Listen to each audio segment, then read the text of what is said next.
Mrs. Wilson has never been on a plane, so once she got to the airport, she was really confused at first, not knowing where to go. So the old woman took a look around and decided to follow a group of passengers who were hurrying to board their plane. She assumed that they knew what to do in this kind of situation. For a woman who grew up in one of the provincial towns in the state, check-in at the airport seemed incredible and even a bit mythical. The old woman hid the key to her home in her shoe, like she always does, to make sure she doesn't lose it. But she didn't know that the doorframe metal detectors would react to it. Even though Mrs. Wilson put on her best clothes for the trip, the way she looked made other passengers try to avoid crossing paths with her, mistaking her for a beggar or a woman from a low-income family. That's why the woman working at the check-in counter was very surprised to see that the old lady had a business-class ticket. Meanwhile, Mrs. Wilson almost missed her flight because she was following passengers who were flying to the other end of the country. It was only thanks to the help of a kind airport employee that the old woman even got to the departure zone, where some of the passengers were already waiting to board the plane. The man gave Mrs. Wilson a condescending smile and led her to the gate indicated on her boarding pass. He advised her to wait there, so as to not get lost at the airport again. All this time, the old woman fiddled nervously with her purse in her hands, glancing at her watch every now and then. "Is this your first time on a plane?" asked a nice-looking young man, who apparently also had a business-class ticket. "Yes, it's my first time. I'm really worried." Mrs. Wilson's voice was trembling with excitement. That's when the boarding started, and the flight attendant, smiling politely, asked the passengers to go into the boarding bridge, which connected the airport with the plane. Taking the old woman's boarding pass, the flight attendant escorted Mrs. Wilson to her seat. As it turned out, the old woman's seat was next to a smart-looking man, who had a displeased look on his face when he saw Mrs. Wilson. He put down his magazine and asked, "This is business class, isn't it? Why should I pay extra to end up being seated next to this old beggar?" "Mr. Thompson, please calm down. Mrs. Wilson has the exact same kind of ticket as you do. You can see it here on her boarding pass. Here, take a look," said the flight attendant, desperately trying to keep her cool. "I don't want to look at anything. I get it. I should have bought an economy class ticket." The rude man raised his voice, still refusing to move his magazine from Mrs. Wilson's seat. All this time, the unfortunate old lady anxiously watched the argument unfold, not saying a single word. All the other passengers ended up unwittingly taking sides. Some sympathized with Mrs. Wilson, while others, on the contrary, were openly against her presence in business class. Among the defenders of the confused woman was the young man with whom she spoke while waiting to board the flight. Unwilling to put up with the man's heinous behavior, he decided to stand up for the old lady. "Oh, for the love of God, Mrs. Wilson is much older than you are, and you're behaving like a true lowlife, keeping her standing while being lounged comfortably in your seat." After hearing the man's words, Mr. Thompson got noticeably embarrassed and calmed down a bit. But the storm of human indignation among the business class was already unstoppable. Not knowing what to do in this situation and how to get things under control, the flight attendant looked pleadingly at the old woman. Mrs. Wilson realized that she unwittingly became the culprit in this scandal. She sighed sadly and said, "Oh, well, never mind. Let's not argue.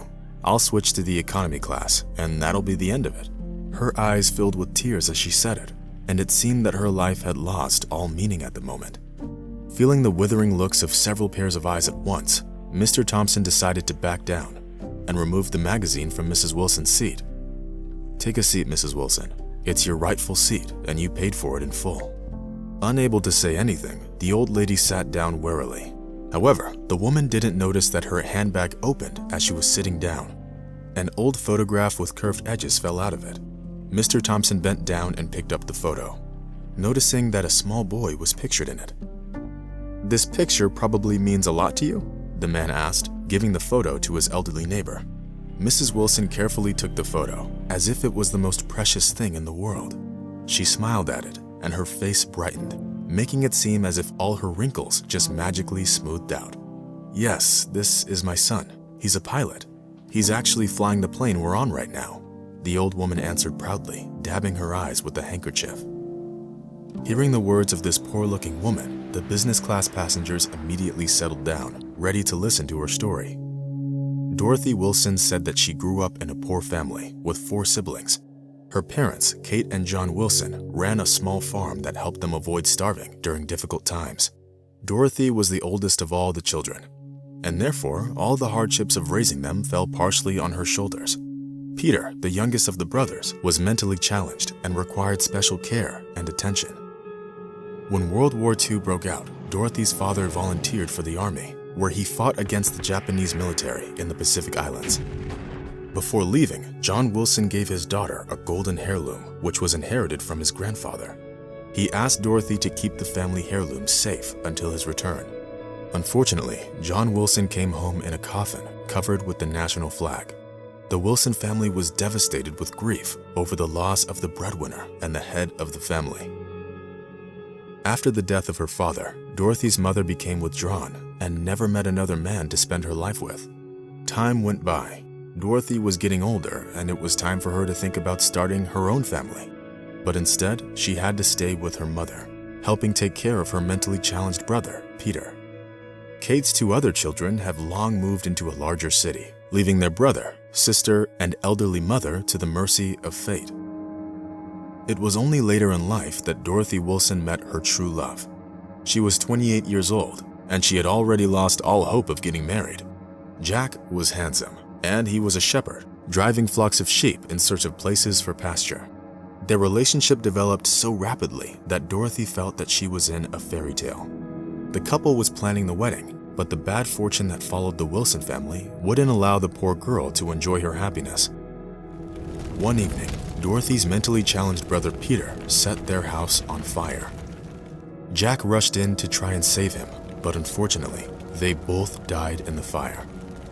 Left without a home, Dorothy and her mother were forced to live in an old shack. They bought it with the money they had from selling Jack's sheep. It was then that Dorothy found out that she was pregnant. Unfortunately, by that time, her mother had already been showing signs of dementia, which manifested in aggressive behavior. It was more than once that Kate tried attacking her pregnant daughter with a knife, blaming all of her troubles on Dorothy. The unfortunate Dorothy gave birth to a beautiful baby boy, but every second she was afraid that her mother could unintentionally harm the baby. Dorothy spent 3 years living in a state of eternal fear for her child's life. Then, tired of the grief and misfortune that had befallen her in such a short time, Dorothy decided to send little Kevin to an orphanage. With tears in her eyes, Dorothy sincerely believed that the boy would be better off in an orphanage than living under the same roof with his grandmother who could harm him. After leaving her son at the orphanage, Dorothy lived with her mother for several more years until her death. Then, Dorothy went back to the orphanage, intending to take her son back home. But the woman was informed that Kevin had been adopted. Ever since then, Dorothy had been trying to find her son for many years, but it was only recently that she finally succeeded. It happened thanks to the volunteer organization that specialized in searching for missing relatives. Thus, she bought a business class ticket to be closer to her son, who was flying the plane at the moment. It just so happened that Mrs. Wilson managed to finally see Kevin exactly on the day of her 85th birthday. Now I can die in peace. I'm not sure if I'm going to heaven, but I'm very happy that my son Kevin is doing well, said the old woman and sobbed softly. Mrs. Wilson's story didn't leave a single passenger indifferent. Some of them even completely changed their outlook on life. The old woman didn't notice how after hearing her story, the flight attendant went into the cockpit and said something to the pilot. A few minutes later, an announcement came over the intercom. "Dear passengers, this is your captain speaking. Our flight is coming to an end, but our lives don't have to end with it. Each of our lives is full of ups and downs, but that's no reason to believe that some of us are more fortunate than others. We all get opportunities from our birth, and our lives depend on how we use them. Without making mistakes, we will not learn the joy of forgiveness. Therefore, we shouldn't look for the guilty when there aren't any, as we shouldn't hold a grudge against someone whom we might not be able to understand. And also, I'd like to tell my mother, who's flying with us today, that I love her very much and that I have forgiven her a long time ago. She is a good person and she deserves to be respected." After the pilot's words, the passengers gave him a standing ovation, happy to see that everything ended so well. When the plane touched down, Mrs. Wilson hugged her son for the first time in many years. Crying with joy, the old woman handed Kevin the golden heirloom, which she kept all this time. The man carefully held the family heirloom and cried like a child, unable to contain his emotions. He's been waiting all his life for this moment.